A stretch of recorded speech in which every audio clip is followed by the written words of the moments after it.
Jacques Pessis, je crois qu'on ne pouvait pas tomber sur la meilleure personne pour parler de cette saga de Raymond Leblanc et puis évidemment de Hergé. Vous avez écrit un bouquin là-dessus. C'est-à-dire que j'ai eu la chance de rencontrer Raymond Leblanc qui m'a fait confiance pour écrire sa vie. Et sa vie est une saga. En 1949, il jusqu'à attendre, mais il cherchait du travail après la guerre comme beaucoup de gens. Voilà. Or, par des réseaux de résistance, il a obtenu un poste dans un journal qui s'appelait Ciné Sélection, où il fallait un administrateur. C'est à Ciné Sélection qu'un jour, dans une réunion, on lui dit « mais on voudrait faire un journal pour enfants ». Et là, tout le monde pense à Tintin. Pourquoi Tintin? Parce que Leblanc se souvient du petit 20e d'avant-guerre où Hergé publiait ses premières planches.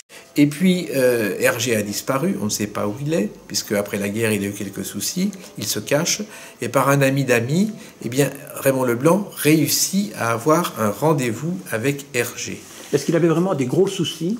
Il était accusé d'avoir travaillé pour l'ennemi. Collaboré, donc il risquait la prison, c'est clair. Est-ce qu'enfin, en définitive, est-ce que... Bon, il n'avait pas fait grand-chose, mais comme tout le monde, il avait fait de la bande dessinée, il avait travaillé, il fallait bien gagner sa vie. Voilà. Simplement, c'était Hergé. Donc il était connu et reconnu, il pouvait payer pour les autres. Et la première rencontre se passe entre Raymond Leblanc et Hergé dans une maison discrète où il habite sous son vrai nom, Georges Remy, parce que comme ça, on ne sait même pas que c'est Hergé. Et puis, il y a vraiment une complicité qui naît ce jour-là.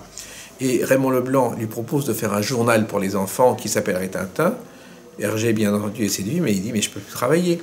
Et c'est là où Raymond Leblanc va lui dire « je vais vous obtenir un certificat de civisme indispensable aujourd'hui pour travailler ».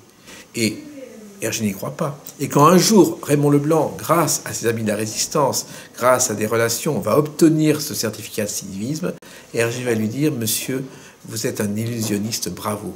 Et c'est là que naît une amitié indéfectible, une complicité et une complémentarité. Le premier numéro de Tintin sort le 28 septembre 1946, et à l'époque, il espère en vendre 20 ou 30 000, il va en vendre 60 000, ce qui est extraordinaire pour l'époque. Et ce qui est très curieux, c'est que dès le départ, si je me souviens bien, Tintin est sorti également en néerlandais, sous le nom de Keuk. Oui, bien sûr. C'était obligatoire de faire une édition néerlandaise et ça a été aussi un succès immédiat. Et après les 60 000 exemplaires donc, parus en Belgique, Raymond Leblanc arrive à un accord avec Dargaud. Tintin paraît en France et là on parle de 350 000 exemplaires. Alors Raymond Leblanc voulait venir en France. Mais personne en 1948 ne voulait du journal Tintin en France. Personne. Il a vu tout le monde. Sous prétexte que Hergé avait des ennuis pendant la guerre, sous prétexte que les aventures de Tintin... Oui, bien sûr, sous prétexte... c'était une autre époque. Sous prétexte que les aventures de Tintin étaient en exclusivité dans un journal. Et puis, il est désespéré, il ne trouve pas de solution. Et la veille de son départ, on lui parle d'un jeune homme qui cherche vraiment à développer l'édition et qui n'arrive pas, qui a sorti Bob et Bobette et ça ne marche pas. Et il rencontre Georges Dargaud.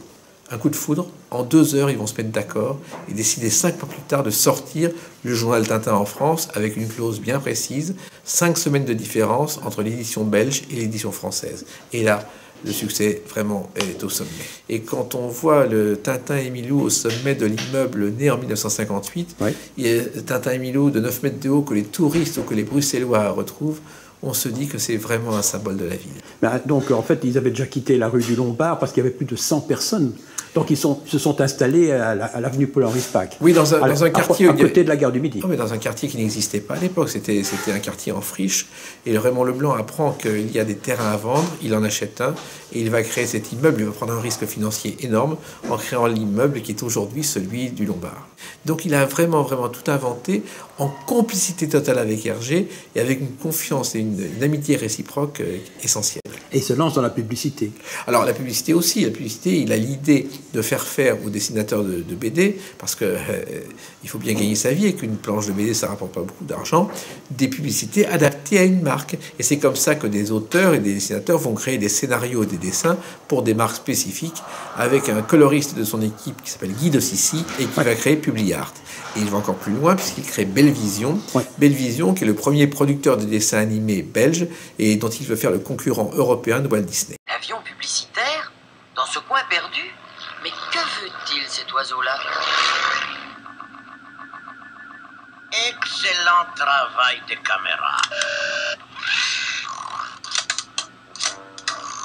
En fait, dans Publiard, déjà, il a travaillé pour Coca-Cola, Côte d'Or, et c'est lui qui a fait l'effigie du kangourou de Walibi. Bien sûr, et tout ça... Enfin, lui, son studio. Mais il avait des dessinateurs, il avait des studios, il avait tout. Il a travaillé au maximum pour que les gens autour de lui gagnent leur vie et acquièrent une notoriété essentielle. Et quand il commence à faire ces petites bandes dessinées animées pour la télé, très rapidement, il va passer à des longs métrages. Alors, les dessins animés avec des moyens de fortune, parce qu'à la fin des années 50... Au départ, mais après, c'était quand même... Oui, mais en même temps, les moyens techniques sont hallucinants. La caméra dont ils ont besoin, ils sont obligés d'agrandir le toit, de surélever le toit pour que la caméra rentre. Alors, ils font les premiers. Tintin, bien sûr, avec l'accord d'Hergé. Et puis, il n'y avait pas Pinocchio dans l'espace? C'est après. Les premiers, c'est Tintin qui s'est fait en noir et blanc. Oui. Ensuite, il y a eu Chlorophylle ou Papa, donc des séries dérivées. Et en 63, grâce à un contact avec des Américains, il va réaliser, non sans mal, parce que ça demande beaucoup de travail, Pinocchio dans l'espace, qui va être un succès mondial. Mais là aussi, au départ, c'est refusé par les Américains. Il a perdu beaucoup d'argent. Il hypothèque sa maison. Il hypothèque tout, Raymond Leblanc, parce qu'il croit au projet et il va aller jusqu'au bout et il va gagner. Et puis alors en France, il se dit, bon, les garçons, ils ont Tintin, on va faire quelque chose pour les filles, et il crée Lynn. C'est Georges Dargaud au départ qui crée Lynn, et Raymond Leblanc suit bien sûr. Ils sont tous les deux associés là-dedans. Ils sont associés à 50-50 dans Tintin. Et Lynn, c'est le journal des jeunes filles. Des chic filles. Des chic filles. Mais en même temps, ça n'a pas tellement marché. Le journal devient bimensuel. C'est pas Leblanc qui s'en occupe, c'est Dargaud. Et un jour, le journal va devenir Mademoiselle Ashtendre, c'est-à-dire les années 60, la petite sœur de Salut les copains. Ouais. Et vous savez pourquoi ça s'appelait Lynn, au fait? Non, pas du tout. Tout simplement parce qu'à l'époque, il y avait une chanteuse très célèbre qui s'appelait Lynn Renaud. Ouais, et c'est en hommage à Lynn Renaud, qui a été la marraine du journal, que ce titre a été choisi. Et le personnage de Lynn n'existait absolument pas. Et c'est Cuvelier qui va l'inventer dans 1960. Avec une queue de cheval. Voilà, qui va l'inventer en 1962, je crois, dans une histoire qui s'appelle Le secret du boucanier. Ma dernière question, alors pourquoi est-ce que cette saga s'est terminée, du moins pour Tintin, en 1988 ? D'abord parce que Hergé était mort en 1983, donc Raymond Leblanc et Hergé, qui avaient des liens d'amitié, naturellement, avaient été cassés par la mort d'Hergé, et que les successeurs d'Hergé ont décidé qu'il fallait faire autre chose. À l'époque, c'était un secrétaire assez particulier, et Raymond Leblanc n'a pas pu résister et a jeté l'éponge, et c'est comme ça que le journal s'est arrêté, ce qui est dommage parce qu'il n'a jamais été remplacé. Il a jeté l'éponge, mais quand même il se rendait à l'avenue Polaris Park jusqu'à l'âge de 90 ans passés, oui, régulièrement. Mais là, c'est tout, il continue à faire des éditions, mais le journal lui-même n'existait plus, hélas.